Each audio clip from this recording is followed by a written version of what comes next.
Part 14. Agad silang nag-order ng kape at pagkatapos ay mabilis na naghanap ng mauupuan nila. Ilang sandali pa nga ay dumating na ang kanilang order. Nang ailapag ng waiter ang kape sa kani-kanilang tapat ay nakita niyang mabilis na kinuha ni Lucas ang kanyang kape at ininom iyon. Hindi pa rin ito nagsasalita hanggang sa mga oras na iyon kaya siya na ang nagbukas ng usapan. Lucas, masaya ako na nakipagkita ka sa akin ngayon at labis akong nakikiramay sa nangyari kay Lolo. Pag-uumpisa niya, kaya mo ako niyaya rito ngayon dahil nakapagdesisyon ka na hindi ba? Nakangiting tanong niya rito. Hindi siya sinagot ni Lucas dahil nanatili pa rin itong humihigop ng kape na tila ba may malalim na iniisip. Nakita niyang masamang nakatingin si Olivia sa gawin ni na Lucas at Trisha. Nagulat na lamang siya nang bigla na lamang itong tumayo at kahit hindi nito sabihin sa kanya kung ano ang gagawin nito ay alam na nito kaagad na susugurin nito ang mga ito. Agad niyang hinawakan ang kamay nito upang pigilan sa binabalak nito. Masama siya nitong tiningnan. Ani ang lakas ng loob nilang mag-date at sa harapan mo pa talaga. Kung hindi natin siya bibigyan ng leksyon ay baka masanay iyan na ganyan-ganyanan ka na lang. Galit na sabi nito sa kanya. Olivia, makinig ka muna sa akin, okay? Baka nagkita lamang sila para mag-usap at para maghiwalay na rin. Agad niyang sabi rito para hindi na ito mag-isip pa ng kung ano-ano at nang bumalik na ito sa kinauupuan nito. Maghiwalay? What do you mean? Naguguluhang tanong nito sa kanya at pagkatapos ay muling bumalik sa pagkakaupo nito. Humugot muna siya ng malalim babuntong hininga bago magsalita at bago niya ikwento rito ang dahilan. Alam mo kasi ang pagpanaw ng lolo ni Lucas ay napakalaking dagok para kay Lucas at nag-usap na kaming maayos. Nagkasundo kami na ayusin na lamang namin ang pagsasama namin at huwag nang maghiwalay pa. Sabi niya rito. Agad namang lamambot bigla ang ekspresyon ni Olivia at pagkatapos ay inabot ang kamay niya at marahang pinisil iyon pagkatapos ay nag-aalalang tinanong siya. Ani, sigurado ka ba talaga na balak mo pang ituloy ang pakikasama sa lalaking hindi ka naman mahal? Biglang nag-init bigla ang mga sulok ng mata niya dahil sa naging tanong nito sa kanya. Napapikit siya at napakagat labing wala sa oras at pagkatapos ay huminga ng malalim at pinunasan ang luha sa kanyang mga mata. Well, pinag-isipan ko itong mabuti at gusto ko pang subukan ulit. Sagot niya rito. Isa pa ay 3 taon naman talaga ang pinagkasunduan namin at may natitira pa namang 1 taon. Gusto kong ubusin pa ang 1 taon na yun at kung makalipas ang 3 taon at wala pa rin siyang nararamdaman sa akin, kahit na gaano man kasakit ay ako na mismo ang makikipaghiwalay sa kanya. Sabi niya rito. Biglang nalungkot ito habang nakatitig sa kanya. Deserve niya ba yun, Ani? Deserve ka ba niya? Tanong nito. Ewan ko rin. Pero, may isa pang dahilan kung bakit gusto kong manatili sa tabi niya. Sabi niya at pagkatapos ay napahawak sa kanyang tiyan. Magkakaroon kami ng anak at gusto kong mabigyan siya ng isang kompleto at masayang pamilya. Sagot niya rito. Nang magtama ang kanilang mga mata ni Olivia ay tila ba naintindihan nito ang ibig niyang sabihin. Hindi na ito nagsalita pa pagkatapos. Alam nito na kailangan niyang matuto sa sarili niya dahil kahit anong payo pa ang gawin nito ay susundin pa rin niya ang sarili niya sa bandang huli. At kapag nontog na siya sa katotohanan ay siya na mismo ang liwas kay Lucas pagkatapos. Ilang minuto pa nga lang ay lumipas ay tuluyan na. Ngang naubos ni Lucas ang kape at hanggang sa mga oras na iyon ay hindi pa rin ito nagsasalita kaya nagsalita siya ulit. Lucas, may gusto ka bang sabihin sa akin kaya niyaya mo akong lumabas? Tanong niya nito. Ngayong wala na ang matanda na balakid sa pagmamahalan nila ni Lucas ay iyon na ang pinakatamang oras para maghiwalay ito at si Annie at para na rin magkasama na sila ng tuluyan. Malamang niyaya siya nito ngayon dahil magpo-propose na ito sa kanya. At sa sobra sigurong kaba nito kaya inubos nito kaagad ang inorder nitong kape at naiintindihan niya kung ano ang nararamdaman nito hanggang sa tuluyan na nga itong nagsalita. Kaya kita inayang lumabas ngayon ay dahil gusto kong sabihin ito sa iyo ng personal. Tumitig ito sa kanyang mga mata. Sabihin mo na dali, masayang sabi nito at hindi niya maiwasang makaramdam ng excitement bigla. Trisha, kailangan na nating maghiwalay at kailangan mo nang maghanap ng ibang mamahalin mo, malamig na sabi nito sa kanya. Ang pananabik niya kanina ay nawala na til ang bula, nanlalaki ang mga matang napatitig siya rito at lubos na hindi makapaniwala. Anong sinabi mo, Lucas? Nagbibingi-bingihang tanong niya dahil baka mali lamang ang narinig niya sinabi nito. Napailing si Trisha at pagkatapos ay napakagat-labi nang wala sa oras pagkatapos niyang marinig ang sinabi ni Lucas. Mabilis din na nag-init ang sulok ng kanyang mga mata at pagkatapos ay bumagsak ang luha sa kanyang mga pisngi. Napatitig siya kay Lucas bigla habang patuloy sa pagtulo ang kanyang mga luha. "I'm sorry Trisha kung nasaktan kita," sabi nito sa kanya. "Bakit bigla mo na lang akong gustong hiwalayan Lucas? Ano ang dahilan mo para gawin ito? Gusto kong malaman ang dahilan dahil hindi ako papayag sa gusto mo kapag hindi mo sinabi sa akin." Patuloy niya. Nakita niyang napatitig ito sa kanya at baka sa mukha nito na nahihirapan itong gawin iyon sa kanya, ibig lamang sabihin ay napipilitan ito sa ginagawa nito. Pinunasan niya ang kanyang mga luha at pagkatapos ay inabot ang kamay nito. "Lucas, tell me please, may karapatan naman siguro akong malaman ang dahilan mo, hindi ba?" Tanong niya rito. "Kailangan mo pa ba talagang malaman?" Tanong nito sa kanya na ikinatango niya naman. "Yes, I need to hear your reason." Sagot niya habang tumutulo pa rin ang luha sa kanyang mata. Napabuntong hininga si Lucas. "Alam mo namang nawala si Lolo at dahil iyon sa cancer sa atay, pero kung hindi dahil sa pagpupumilit ko sa kanya na maghiwalay kami ni Annie at sa pagsuwi ko sa utos niya ay baka hanggang ngayon ay buhay pa siya." Sabi nito sa kanya. "Trisha, sinuwi ko si Lolo at hindi ko nagawa ang utos niya, pero may pagkakataon pa para sundin ko ang hiling niya at sa pagkakataong ito ay ayoko na siyang suwiin pa." Dagdag pa nito. "Hindi," napailing si Trisha. "Hindi dapat ganito ang kahihinatnan ng relasyon natin Lucas." Sabi niya habang patuloy sa pag-iling, tumitig siya sa mga mata nito. "Oo, pumanaw ang lolo mo pero hindi mo kasalanan iyon, wala kang kasalanan doon dahil hanggang doon na talaga ang buhay niya, isa pa ay hindi mo ba naisip ang mararamdaman ko kapag iniwan mo ako ha?" Sabi niya rito at napasinghot, siya pagkatapos ay nagpatuloy. "Oo, maaaring asawa mo nga si Annie pero Lucas, alam nating pareho na hindi mo siya mahal. Paano ka magiging masaya kung pipilitin mong makisama sa taong hindi mo naman mahal?" Dagdag niya pa. Ngunit hindi pa rin ito nagsalita at nanatiling nakatitig lamang sa kanya. "Ako ang mahal mo, hindi ba? At ako ang gusto mong makasama habang buhay, di ba Lucas? Leon ang sinabi mo, kaya please huwag mo akong iwan dahil hindi ko kaya." Mas lalo pa siyang umiyak dahil sa mga huling sinabi niya rito at nagsunod-sunod pa lalo ang patak ng kanyang luha. Sobrang nasasaktan siya ng mga oras na Leon dahil sa sinabi nito sa kanya na kailangan na nilang maghiwalay na dalawa. Sa wakas ay tuluyan na nga siyang hindi natiis ni Lucas at pagkatapos ay inabot ang kanyang pinggi at pinunasan ang luha na bumagsak rito. Trisha na Leon dahil sa sinabi nito sa kanya na kailangan na nilang maghiwalay na dalawa. Sa wakas ay tuluyan na nga siyang hindi natiis ni Lucas at pagkatapos ay inabot ang kanyang pinggi at pinunasan ang luha na bumagsak rito. "Trisha, huwag kang umiyak, kailangan mong tanggapin ang lahat ng ito dahil buo na ang desisyon ko."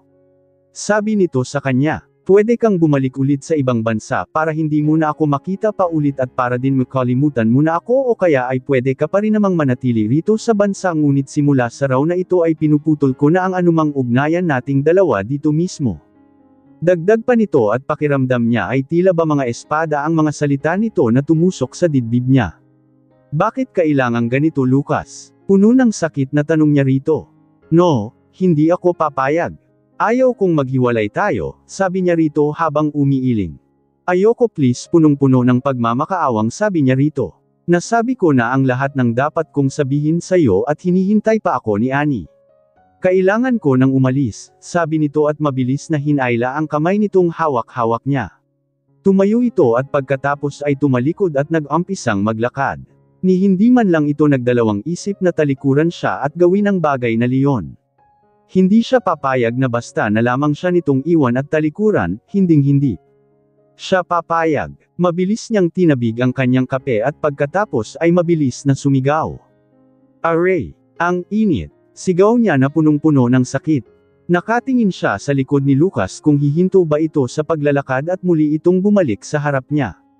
Pigil na pigil ni Lucas ang kanyang sarili na hindi muling humarap sa kung saan niya iniwan si Trisha. Sa totoo lang ay sobrang nahihirapan din siya, ngunit buo na talaga ang desisyon niya at hindi na siya dapat pang umatras pa.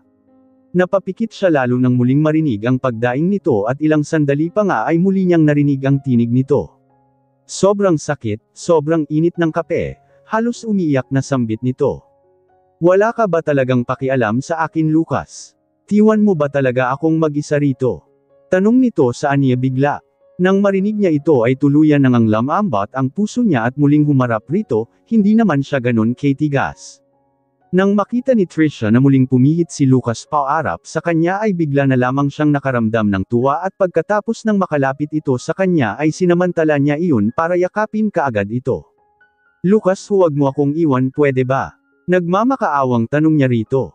Mahal na mahal kita, mahal na mahal at ilang taon na kitang minamahal pagkatapos ay hahayaan mo lang akong maiwan mag-isa at magpakasal sa iba. Tanong niya rito. Hindi ito sumagot at hinayaan lang siya nitong yakapin niya ito. Alam kong sinuwi mo ang lolo mo at nakokonsensya ka at labis kang nagsisisi dahil sa nangyari, ngunit huwag mong pilitin ang sarili mong gawin ang isang bagay na hindi mo naman talaga gusto. Dagdag pa niya, bitawan mo ako, Trisha, walang emosyong sabi sa kanya ni Lucas. Hindi, ayoko. Ayokong pakawalan ka, Lucas, dahil mahal na mahal kita. Sabi niya rito at mas lalo pa niyang hinigpitan ang pagkakayakap rito at pagkatapos ay umiyak na naman sa harap nito. Sinabi ko na sa iyo, Trisha, buo na ang desisyon ko na magsimula muli kasama si Annie, malamig na saad nito sa kanya. Pagkatapos nitong magsalita ay mabilis nitong hinawakan ang kanyang mga brasong nakayakap rito at pilit na tinanggal at dahil hamak na mas malakas naman ito sa kanya ay mabilis niya itong natanggal. Pagkatapos nitong tanggalin ang nayang mga braso ay mabilis siya nitong tinalikuran at tuloy-tuloy na naglakad na hindi man lang siya muling nilingon. Sinubukan niyang pagalawin ang kanyang wheelchair upang sundan ang papalayong si Lucas nang bigla na lamang may isang tao na hamarang sa daraanan niya at nang magangat siya ng kanyang ulo ay kaagad niyang nakita ang isang magandang binibini na nakasuot ng sunglasses at black jeans at nakapamiwang sa harapan niya mismo.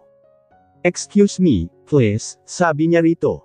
I'm so sorry but I won't give you away. Mataray na sagot nito sa kanya. Agad na nagsalubong ang kilay niya dahil rito at pagkatapos ay nilingon si Lucas ngunit hamarang na naman ito sa kanyang harap. Ano bang problema mo ha? Bakit mo ba ako hinaharangan? Inis na tanong niya rito at pagkatapos ay inirapan ito. Nakita niya na may linginan ang babae kaya agad niya rin naman itong sinundan ng tingin at agad niyang nakita sina Lucas at Annie. Nakita mo ba iyon? Sila ang tunay na mag-asawa dahil nabasbasan sila at higit sa lahat ay may marriage certificate silang tinatawag at ikaw naman ay isa ka lamang panggulo sa pagsasama nilang dalawa, sabi nito sa kanya. Napakuyom ang kanyang mga kamay habang nakatitig sa kanyang harapan at mariing na pinagdikit ang kanyang mga labi. Alam mo miss, bilang isang tao ay dapat ay alam mo kung saan mo ilulugar ang sarili mo, lalo na ngayon, nagmumukha kang mababa dahil mantakin mo, tinalikuran ka na nga pero habol ka pa rin ng habol. Dagdag pa nito sa kanya. Habang nakatitig kay Annie ay mas lalo lamang tumindi ang galit na nararamdaman niya dahil puro na lamang ito, puro na lang sila Annie at na kay Annie na lang ang lahat na dapat ay sa kanya.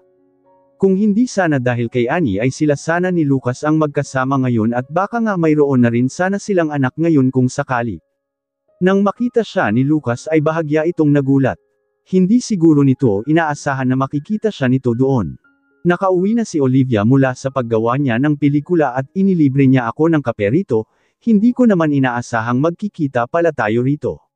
Sabi niya kaagad rito. Biglang nasalubong ang mga kilay nito nang marinig nito ang sinabi niya. Paborito mo ba ang mga kape rito? Tanong nito sa kanya. Tumanggaw siya rito at pagkatapos ay sumagot. Masarap ang pagkakagawa nila ng kape dito dahil talagang mabusisi ang kanilang paghahanda kaya 0-0. Sagot niya. Agad nitong hinawakan ang kamay niya at pagkatapos ay mabilis na hinayla sa counter pagkatapos ay nilingon siya. Kaagad na humarap ito sa cashier nang masabi na niya kung ano ang paborito niya at pagkatapos ay hinugot nito ang cellphone sa bulsa pagkatapos ay tila may ginawa doon pagkatapos ay humarap na doon, ipinakita nito sa cashier ang cellphone at nagsalita. Tandaan mo ang address na ito at lagi mo niyo itong padalhan ng isang tasa ng cappuccino at ilan pang tinapay araw-araw simula ngayon, sabi nito sa nakatalagang cashier. Hindi naman inasahan ni Annie na iyon pala ang sasabihin ni Lucas rito kaya mabilis niyang hinawakan ang kamay ni Lucas at gulat na gulat. Panipi. Hindi sila nagde-deliver ng kape rito sa labas, sabi niya. Well, I know that pero syempre kapag inutos ko ay wala silang magagawa kundi sundin ako. Taas noong sabi nito sa kanya. Mas lalo namang napakunot ang noo ni Annie nang marinig niya ang sinabi nito. What do you mean? Naguguluhang tanong niya rito. Simple lang, dahil ako ang may-ari nito. Sabi nito at pagkatapos ay kinindatan pa siya. Bahagyang natigilan si Annie at doon niya lang na-realize iyon. So ito pala ang may-ari ng coffee shop na iyon. Kaya pala sobrang confident niya nang sabihin niya iyon sa cashier. Pagkatapos siya nitong bilhan ng isang cappuccino ay naglakad na silang dalawa patungo sa pinto at napansin na niya kaagad na ni hindi man lang nilingan ni Lucas si Trisha simula nang tumalikod ito rito kaya naman bigla siyang napahinto sa kanyang paglalakad at pagkatapos ay nilingan ito. Alam kong nahihirapan ka sa ginawa mo at labag na labag iyon sa loob mo kaya ayaw kitang pilitin na piliin ako. Bibigyan pa kita ng 5 minuto at kapag lumabas ka mula sa pintong yan pagkatapos ng ibinigay kong oras ay mananatili pa rin tayong mag-asawa, pero kung mananatili ka sa loob ay ako na mismo ang magpupunta sa Civil Affair Bureau bukas para mag-file ng divorce. Sabi niya rito, hanggang sa oras na iyon ay binigyan niya pa rin ito ng pagpipilian nito at sana ay pag-isipan nitong mabuti kung ano ang magiging desisyon nito. Pagkatapos niyang sabihin iyon ay mabilis siyang lumabas ng pinto ngunit pagkalabas pa lamang niya ng pinto ay kaagad na niyang naramdaman na may humawak sa kanyang kamay. Paglingon niya ay nakita niyang hawak-hawak ni Lucas ang kanyang kamay pagkatapos ay sinabing, hindi mo na ako kailangang papilin pa dahil nakapili na ako, sabi nito. Sa kabila ng pagpili ni Lucas sa kanya ay alam ni Annie na hindi siya nito pinili dahil mahal siya nito ngunit hindi niya maiwasan na hindi maging masaya dahil rito. Labis pa rin siyang nagpapasalamat rito dahil sa kabila ng lahat ay siya pa rin ang pinili nito. Dahil siguro sa pagbubuntis niya ay bigla na lamang siyang nakaramdam ng pagkaantok habang sakay sila ng kotse pauwi. Ilang beses siyang napahikab at pagkatapos ay bigla na lamang niyang naramdaman na ininunat ni Lucas ang mga braso nito upang makasandal siya rito. Pwede kang matulog muna dahil halata namang inaantok ka yata. Sabi nito sa kanya. Salamat, sagot niya at pagkatapos ay mabilis na humilig sa balikat nito at pagkatapos ay ipinikit ang kanyang mga mata. Sa totoo lang ay mukha siyang kalmado pero sa loob-loob niya ay napapaisip siya kung tama nga ba ang naging desisyon niya, isa pa ay hindi pa rin mawala sa isip niya kung kaya nga ba talaga nitong talikuran ang pinakamamahal nitong babae para sa kanya. Pero katulad nga ng sinabi ni kay Olivia ay gusto niyang muling sumugal ng isa pang pagkakataon para sa magiging anak nila, para sa isang masayang pamilya. Lucas, kahit na walang kasiguraduhan ay handa akong sumugal ulit at sana ay huwag mong hayaan na matalo ako sa pagsugal kong ito, bulong niya sa kanyang isip. Kinabukasan alam ni Annie na hindi mapapalagay si Trisha dahil sa nangyari kahapon at natitiyak niya isa sa mga araw ay tatawagan siya nito at tama nga ang hinala niya dahil umagang-umaga pa lamang ay nakatanggap na siya ng tawag mula rito. Wala talaga itong balak tumigil at wala talaga itong balak na tantanan sila lalong-lalo na si Lucas. Nagdadalawang isip pa siya na sagutin ang tawag nito ngunit sa huli ay sinagot niya pa rin ito. Ani magkita tayo, diretsyong sabi nito sa kanya at wala nang paligoy-ligoy pa pagkasagot niya sa tawag nito. Magkita, dahil ano, pipilitin mo na naman akong hiwalayan si Lucas ganoon ba, Trisha? Hindi na kailangan na mag-usap pa tayo kung yun lang din ang sasabihin mo dahil malinaw nang sinabi sa'yo ni Lucas ang hangganan ng relasyon niyo at hindi ko na kailangang ulitin pa liyon sa'yo. Tuloy-tuloy na sabi niya rito. Ani mali ka. Hindi kita gustong makita dahil sa bagay na Leon. Gusto lang kitang lumabas para magkape, sabi nitong muli sa kanya. Alam niya na nagpapalusot lamang ito, gumagawa lang talaga ito ng paraan. Busy ako, maikling sabi niya. Nasa coffee shop ako ngayon ay kung hindi ka darating, ako na mismo ang pupunta sa iyo para lang, makapag-usap tayo, dagdag pa nito na nagpakuyom ng mga kamay niya. Gagawin talaga nito ang lahat. Hindi siya sumagot at pinatay ang tawag pagkatapos ay nagtungo sa kanyang silid upang magbihis ng damit at pagkatapos ay nagpahatid lamang siya sa kanilang driver doon. Nang makapasok siya sa loob ay nakita na niya kaagad ito na humihigop ng kape at hindi niya maiwasang hindi manggunot ng noo nang makita niya ito dahil ngiting-ngiti ito at tila ba hindi man lang naapektuhan sa nangyari kahapon. Mukhang sobrang saya pa nga nito kung titingnan. Hindi niya tuloy alam kung may sayad ba talaga ito sa ulo o ano. Isa pa ay hindi niya maiwasang hindi makaramdam ng kaba dahil mukhang may niluluto na naman itong hindi maganda. Mabilis siyang lumapit rito at pagkatapos ay umupo sa tapat nito at pagkaupo pa lamang nito ay inalapag na nito kaagad ang isang sobre sa kanyang harapan. Buksan mo at tingnan mo, nakangiting sabi nito sa kanya.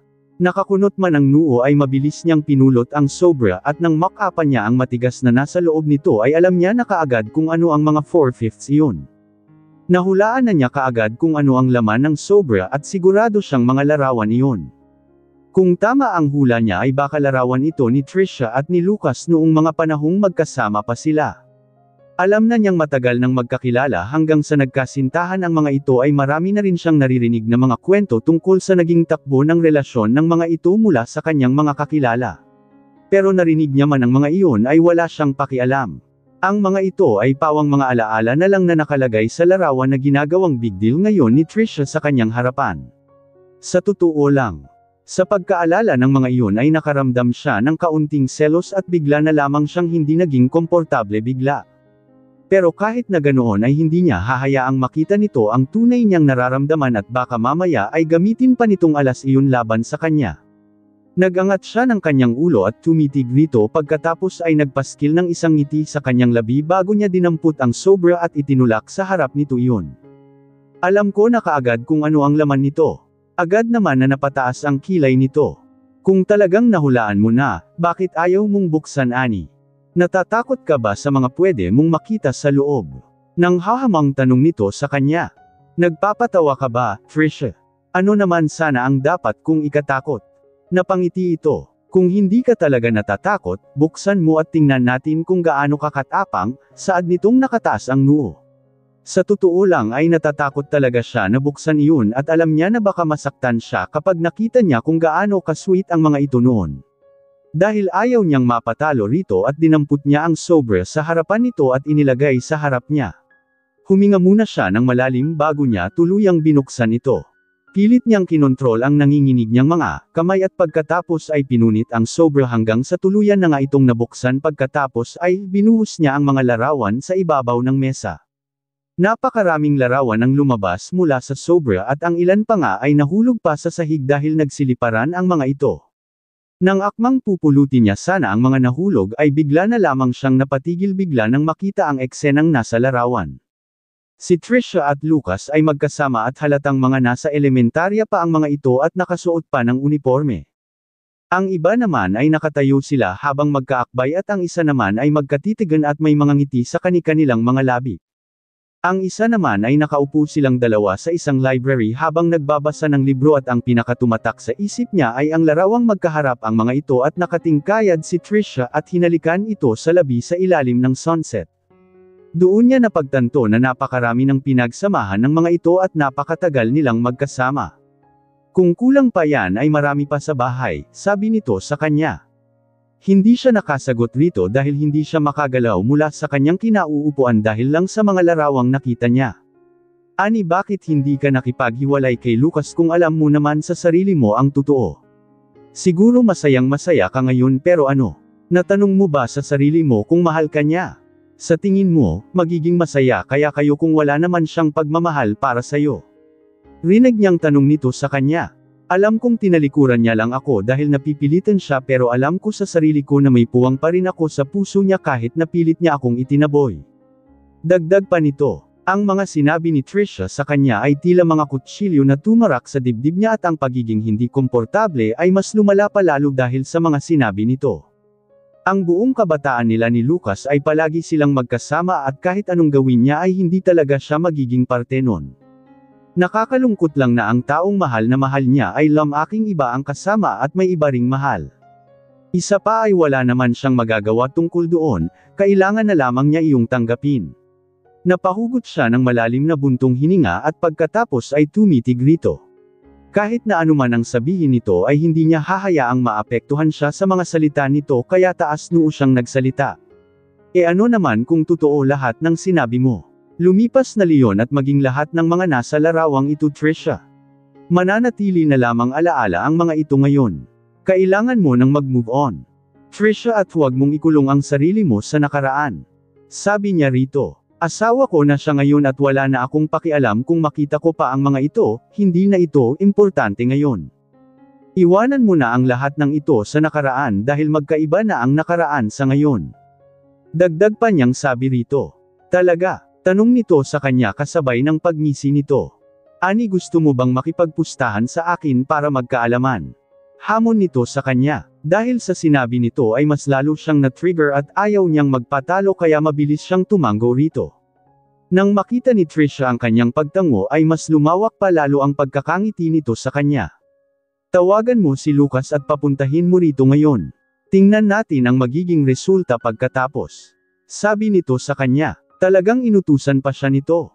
Okay, malamig na sagot niya at pagkatapos ay mabilis na inilabas ang kanyang cellphone upang i-text na lamang ito at halos wala pang 1 minuto ay nag-reply na ito kaagad at pumayag na pumunta doon.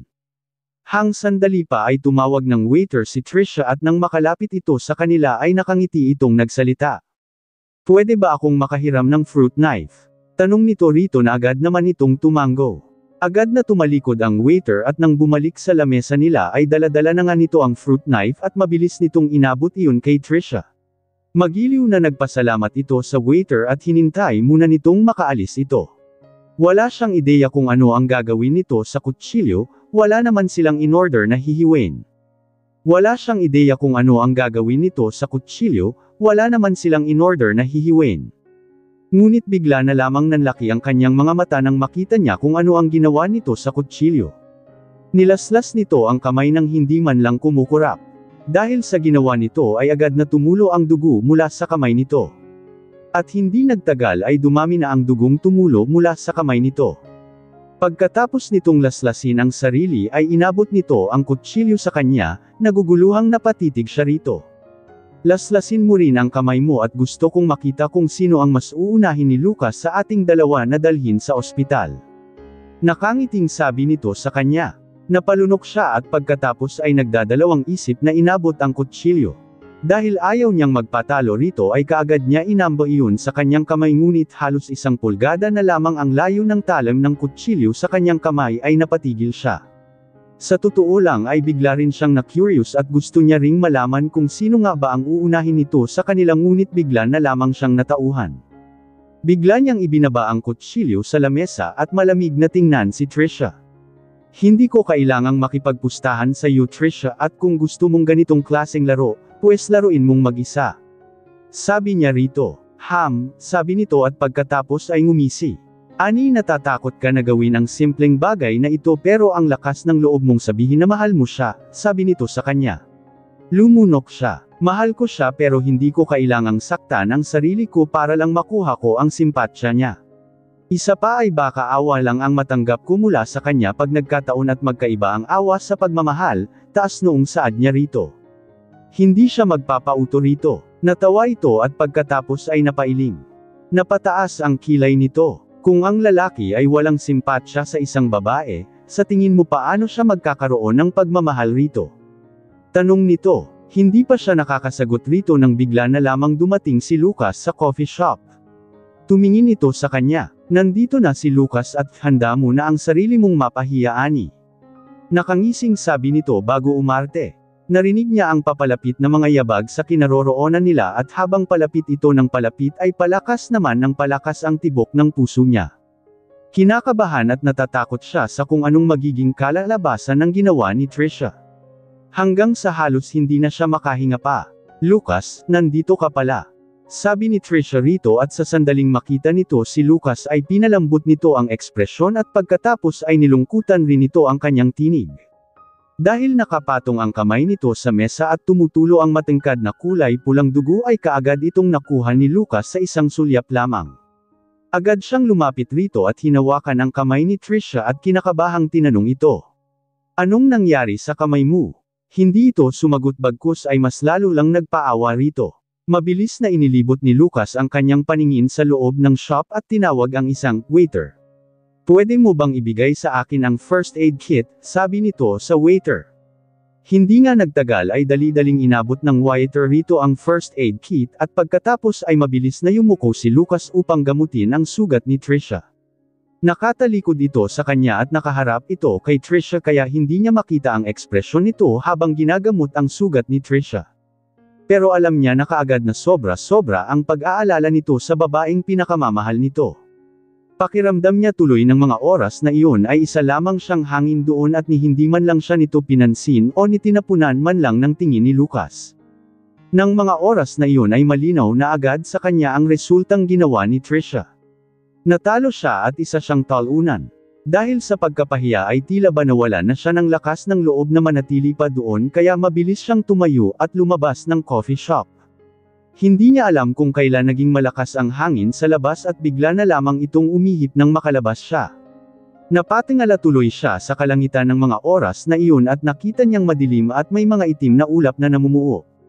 Katulad ng nararamdaman niya ay tila nagdadalamati rin ang langit dahil sa pagkatalo niya. Agad niyang naramdaman na malamig sa labas at giniginaw siya at hindi maiwasang hindi yakapin ang sarili. Naglakad siya patungo sa kalsada at pagkatapos ay pumara ng taxi, uuwi na siya. Nang may mapare siya ay kaagad itong binuksan ang pinto at papasok na sana siya sa loob ng taxi nang bigla na lamang siyang natigil dahil may humawak sa kamay niya. Lumingon siya at kaagad niyang nakita si Lucas na nasa likuran niya pala at nagtatanggal ng coat pagkatapos ay isinuot sa kanya. Bakit ito lumabas? Hindi ba siya nag-aalala kay Trisha? Bakit ba bigla ka na lang lumabas? Ni hindi ka man lang nagpaalam. Sabi niyo sa kanya habang nakatitig sa kanyang mga mata. Sa tono ng boses nito ay tila ba siya pa ang may nagawang mali kaysa rito, samantalang ito ang alalang-alala kanina sa ibang babae habang nasa harap siya nito. Tama lang iyon para magkaroon kayo ng oras na dalawa at ayokong makaistorbo sa inyo. Sabi niya nito. Sa mga oras na iyon ay bigla nilang narinig ang naiinip na tinig ng driver. Miss, sasakay ka pa ba? Sayang kasi ang oras ko, sabi nito sa kanya. Akmang sasabihin sana niya rito na sasakay na siya ngunit biglang iniharang ni Lucas ang kamay nito sa kanya at pagkatapos ay nagsalita. Huwag kang sumakay, pidgel nito sa kanya. Napalingon naman siya bigla sa driver at bigla itong napasimangot at pagkatapos ay napakamot ni ulo. Iritadong napabuntong hininga. Hindi ka naman pala sasakay, dapat hindi mo na ako pinara. Nakakaistorbo ka lang sa trabaho ng tao, mas ayang patuloy yung oras at gasolina kung hinintuan ka, sabi nito sa kanya. Heto manong, sabi ni Lucas bigla at inabot ang 1,000 piso rito. Hindi niya namalayan na naglabas na pala ito ng wallet at humugot ng pera doon. Agad namang ngumiti ang driver sa kanila at pagkatapos ay tinagap ang 1,000 mula kay Lucas. Salamat sir, napakalaki po nito, sabi nito na bigla na lamang gumalang ang tinig bigla na ikinairap niya. Okay na yan, sa inyo na po yan, sagot naman ni Lucas. Salamat po, ngiting-ngiting sabi nito at pagkatapos ay bago umalis ay pinagsabihan pa siya nito. Miss, mabait naman si sir kaya huwag kang magalit sa kanya. Isa pa bilang magkarelasyon ay dapat hindi pinapatagal ang away dahil hindi yun masaya. Away lang sa kama ang masaya, sabi nito sa kanya at pagkatapos ay ngumiti pa sa kanya. Pagkasabi nito noon ay kaagad nitong pinatakbo ang taxi at nawala sa harap niya. Sinundan niya ng tingin ng taxi at pagkatapos ay napakuyom ang mga kamay dahil sa galit. Tumalikod siya sa kalsada at humarap kay Lucas at pagkatapos ay bigla na lamang niyang pinagsisipa ang mga bato sa lupa gamit ang kanyang mga paa dahil sa sobrang inis niya. Ngayong pinaalis mo ang taxi na sasakyan ko sana, paano ako makakauwi ngayon? Inis na tanong niya rito. Pagkasabi niya nito ay tinalikuran ito at bigla na lamang niyang naramdaman na uminit ang kamay niya at sa isang iglap ay hawak na ni Lucas ang kanyang kamay. Hindi niya maiwasang hindi mapatitig rito dahil sa mga oras na iyon ay magkahawak kamay na sila. Malakas ang hangin, hindi ka ba giniginaw? Tanong nito sa kanya. Hindi, mabilis niya naman sagot rito at pagkatapos ay hinayla ang kamay at hinubad ang suot niya coat at ibinato kay Lucas. Galit ka ba? Tanong nito sa kanya. Nilingan siya nito at pagkatapos ay ganun din naman ito. Magkasalubong ang mga kilay nitong nakatitig sa kanya.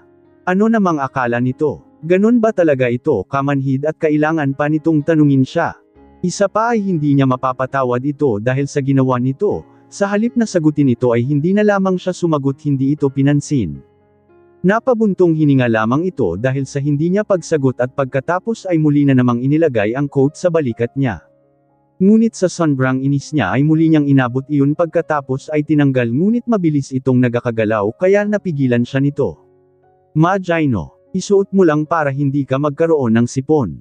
Sabi nito sa kanya. Aksidenteng napahawak ito sa magkabila niyang kamay habang nakahawak sa kanyang balikat. Sabi mo hindi ka giniginaw pero kasing lamig ng yelo ang mga kamay mo. Dagdag pa nitong sabi sa kanya. Hanggang sa tuluyan na nga nitong kinuha ang kanyang mga kamay at pinagsakilop at ikinulong sa mga palad nito at bigla niyang naramdaman ang pag-init nito bigla. Huwag ka nang magalit, sabi nito sa kanya at bahagyang ngumiti. Gusto niyang bawiin ang nayang mga kamay mula kay Lucas ngunit mahigpit nitong hawak-hawak ang mga iyon at ilang beses niya ring sinubukang hilahin iyon ngunit hindi talaga niya nahila kaya sa huli ay wala siyang nagawa kundi pabayaan na lamang ito.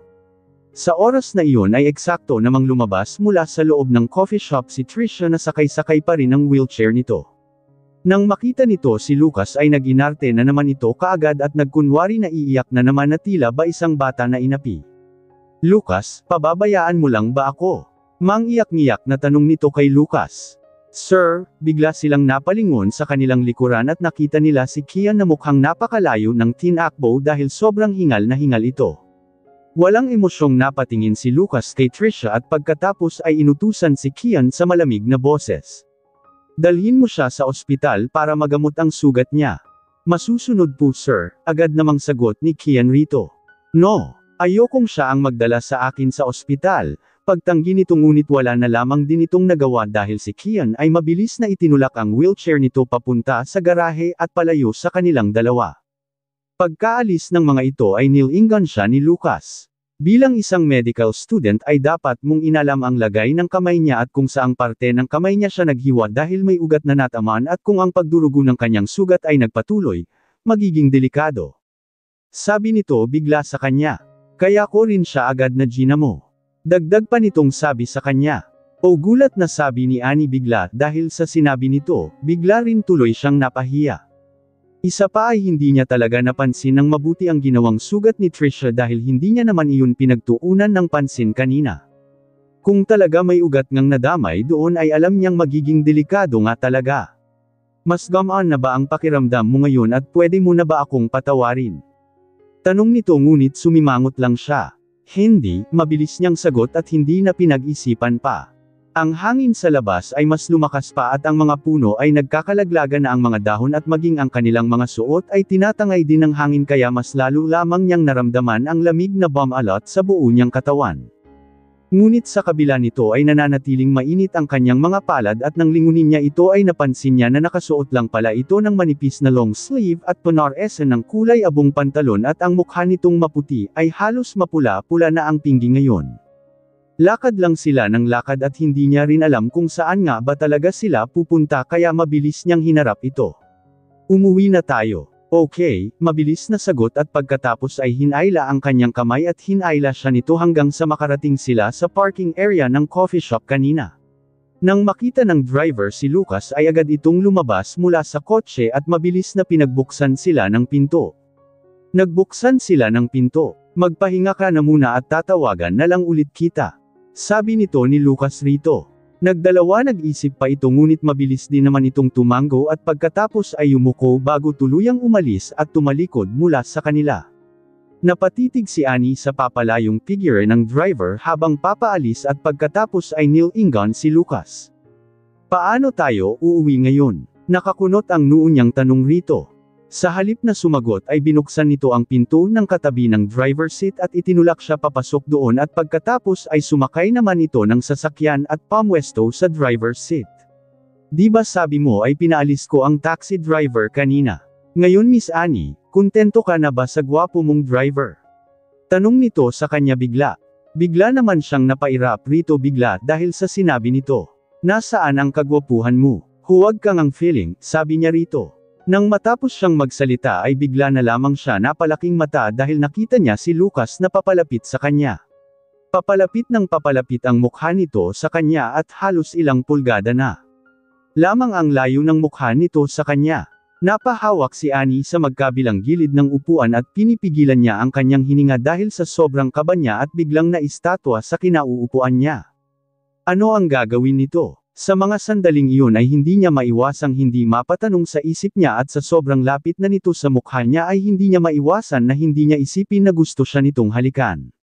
Halika ba talaga siya nito? Nang tumapat ang labi nito sa ilong niya ay napapikit siya habang malakas. Sa totoo lang ay sobrang kinakabahan siya at isa pa, ay na-excite siya sa pinaplano nitong gawin lalo pa at bago siya pumikit kanina ay sobrang lapit na ng mga labi nito sa mga labi niya. Ngunit lumipas ang 1 minuto ay wala siyang halik na nahintay. Bigla na lamang siyang nakarinig ng pag-click at narinig niya ang tinig ni Lucas mula sa kanyang tenga. Ikinabot ko lang itong seatbelt dahil hanggang ngayon yata ay hindi ka pa marunong sa pagkakabit nito. Kailangan mo itong matutunan dahil kailangan mo ito lagi, sermon pa nito sa kanya bigla. Akala pa naman niya ay hahalikan na siya nito pero ikinabot lang pala nito ang kanyang seatbelt. Napaka-ilusyonado talaga niya. Ano bang pumasok sa isip niya bakit umasa siyang hahalikan siya nito? Nakakahiya tuloy ang ginawa niyang pagpikit. Nakakahiya tuloy ang ginawa niyang pagpikit. Biglang namula ang kanyang mukha sa sobrang pagkapahiya. Nagyuko siya ng kanyang ulo at pagkatapos ay tumitig sa sahig, wala siyang lakas ng loob na salubungin ang mga mata nito. Nakakahiya ka, Annie. Kung ano-ano ang pumapasok sa isip mo. Pag-alit niyang sermon sa kanyang sarili. Nang napayuko niya ay ilang beses niya nang isinumpa ang kanyang sarili. Ngunit ang ipinagtataka niya ay hindi pa rin umalis si Lucas sa pwesto nito at nanatili pa rin sa harap niya pagkatapos nitong ikabit ang seatbelt sa kanya. Ang paghinga nito ay tumama sa kanyang mukha. Dahil nga sa sobrang pagkapahiya ay wala siyang gustong mangyari kundi ang tuluyan na nga itong umalis sa harap niya at bumalik na ito sa kinauupuan nito. Isa pa ay natatakot siya sa kung ano na naman ang pwedeng gawin nito dahil baka mamaya ay mapahiya na naman siya. Akala mo ba hahalikan kita? Ayokong halikan ka no. Ang anong tinig ni Lucas ay bigla niyang narinig ay tila ba mas lalo lamang nagpalakas sa tibok ng kanyang puso. Naguguluhan siya tuloy. Bakit ba ginagawa ni Lucas ito sa kanya? Hindi naman ito ganito noon pero ngayon ay pakiramdam niya ay napakalandi na nito. Hindi, pagsisinungaling niya upang pagtakpan ang pagkapahiya niya kanina. Pumikit siya, syempre hindi siya aamin kahit papatayin siya nito. Nakakahiya na ang ginawa niya at ayaw na niyang mas lalo pang mapahiya kapag umamin siya. Bigla niyang iginalaw ang kanyang kamay at pagkatapos ay hinawakan ang baba ni Annie at itinaas ito. Napatitig siya sa mukha nito at nang makita niyang nakapikit ito ng mariin ay kaagad niyang napansin ang mahahaba nitong pilik mata na kumikislap at parang kinakawayan siya. Sa puntong iyon ay tuluyan nang hindi nakapagpigil pa si Lucas at tinakpan niya ng kanyang mga labi ang labi ni Annie. Biglang nagulat si Annie nang may malabot na tila isang marshmallow sa kanyang mga labi. Ang kanyang mga labi ay malamig dala nga ng pagkaginaw niya kanina sa labas ngunit bigla na lamang uminit ito. Nang ma-realize ni Annie ang nangyayari ay parang gusto niya na lamang panawan ng malay. Bigla niyang naitaas ang kanyang kamay at hindi niya tuloy alam kung saan niya ihahawak ito. Bigla siyang kinabahan at sobrang lakas ng tibok ng puso niya at natakot pa siya dahil baka marinig nito iyon. Hindi gumagalaw ang mga labi nito at nakadampi lang ito sa kanyang labi, naisip niya tuloy ang sinabi nito sa kanya kanina. Kaya bigla na lamang siyang nagtanong rito. Di ba ang sabi mo kanina ay ayaw mo halikan ako? Ngunit bago pa man niya matapos ang kanyang tanong ay hindi na niya nagawa iyon dahil nga bigla na lamang siyang hinalikan ni Lucas at sa puntong iyon ang halik nito ay hindi na katulad ng kanina na dampilang dahil sa mga oras na iyon ay bigla na lamang niyang naramdaman ang paggang ng kamay nito sa ilalim ng kanyang ulo upang mas lalo pang idiin ang ulo nito sa kanya. Hindi na siya nakapag-isip pa ng maayos ng mga oras na iyon at tila ba may sariling isip ang mga labi niya at kusang gumalaw upang sagutin ang bawat paggalaw ng mga labi nito. Hanggang sa tuluyan na nga silang naghiwalay at parehong naghahabol ng hangin. Hindi pa rin ito lumayo sa kanya at pinagdikit lamang ang kanilang mga noon at pagkatapos ay tumawa. Sa totoo lang ay ayoko talaga noong una, pero ngayon ay gusto ko na. Saot nito sa kanya. Hindi naman mali ang ginawa ko, hindi ba? Ginawa ko lang kung ano ang gusto ko, dagdag pa nito sa kanya. Sapat na bang paliwanag ang sinabi nito? Pagkatapos nito ay mabilis itong lumayo sa kanya at nag-umpisa ng patakbuhin ang sasakyan. Tahimik itong nagmaneho sa tabi niya at pakiramdam niya ng mga oras na iyon ay tila ba bigla na lamang nag-init ang temperatura sa loob ng sasakyan. Sa pagiging tahimik nito pakiramdam niya ay para bang walang nangyari sa pagitan nilang dalawa pero ibang-iba ang pakiramdam niya at parang naghahabol pa rin siya ng paghinga niya. Kung hindi lang naiwan pa sa kanyang labi ang init dulot ng ginawa nitong paghalik sa kanya ay para bang gusto niyang isipin na panaginip lang ang lahat ng nangyari sa pagitan nilang dalawa. Naguguluhan tuloy siya at napakalakas pa rin ng tibok ng puso niya. Hindi niya pa rin lubos maisip kung totoo nga ba ang lahat ng iyon. Hinalikan nga ba talaga siya nito? Pero bakit siya nito hinalikan? Anong dahilan nito? Sapat na ba ang isinagot nito kanina na gusto lang nito? Wala na bang ibang dahilan? Zero dahil kaya tuluyan na itong may nararamdaman sa kanya. Ngunit hindi, napakalabong mangyari iyon. Napabuntong hininga na lamang siya dahil sa pag-iisip niya ng pwedeng maging dahilan nito. Ipinikit na lamang niya ang kanyang mga mata, lang minuto pa nga ang lumipas ay tuluyan na nga siya nitong naihatid sa bahay nila at nagmamadali rin naman itong bumalik sa opisina nito. Pagka-uwi niya ay kaagad siyang nakaramdam ng labis na pagkaantok kaya napagpasyahan niya na lang na umidlip na lamang muna. Pagkagising pa lamang ni Annie muna sa kanyang pag-idlip ay agad na niyang kinuha ang kanyang cellphone at doon niya nalaman na mayroon palang mahigit sa 20 missed call rito at ang lahat ng iyon ay galing sa kanyang magaling na ama.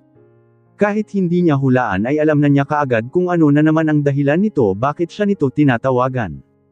Alam niya na kaagad na gusto na naman ng humanging pera sa kanya dahil hindi naman ito tatawag sa kanya para kamustahin siya kung hindi ito manghihingi ng pera. Bigla tuloy sumakit ang ulo niya nang wala sa oras at eksakto na hawak niya pa rin ang kanyang cellphone nang bigla na namang nagring iyon. Tumatawag na naman ito sa kanya. Ayaw niyang sagutin iyon kaya mabilis niyang pinindot ang hang up button, ngunit hindi talaga ito tumigil at patuloy pa rin sa pagtawag. Ilang beses na rin niyang pinatay ang tawag nito hanggang sa tuluyan na nga niyang sinagot ito dahil sa sobrang inis niya at para na rin tumigil na ito. Wala akong pera kung iyon ang dahilan na naman ng pagtawag niyo. Sabi niya kaagad rito dahil ayaw na niyang magpaligoy-ligoy pa tutal naman ay alam niyang iyon lang din ang sasabihin nito. Sa wakas naman mabait kong anak, sinagot mo na rin ang tawag ko. Sabi nito sa kanya. Siyempre alam ko naman na wala kang pera dahil isa ka palang estudyante at kasalukuyan pa lang na nag-aaral pero ang manugang ko ay napakaraming pera at napakayaman. Bulalas nito. Napakuyom ang kanyang kamay nang wala sa oras dahil sa sinabi nito. Mahal kong anak, sige na. Pwede mo bang kausapin si Lucas para sa akin at makiusap sa kanya na kung pwede ay pahiramin ako ng pera, sabi nito. Pahiram. Mas humigpit ang hawak ni Annie sa kanyang cellphone nang marinig niya ang sinabi nito. Umahan bigla ang galit sa dibdib niya. May lakas ka pa talagang sabihin na hihiramin mo yung pera.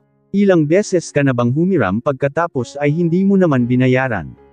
Galit na tanong niya rito.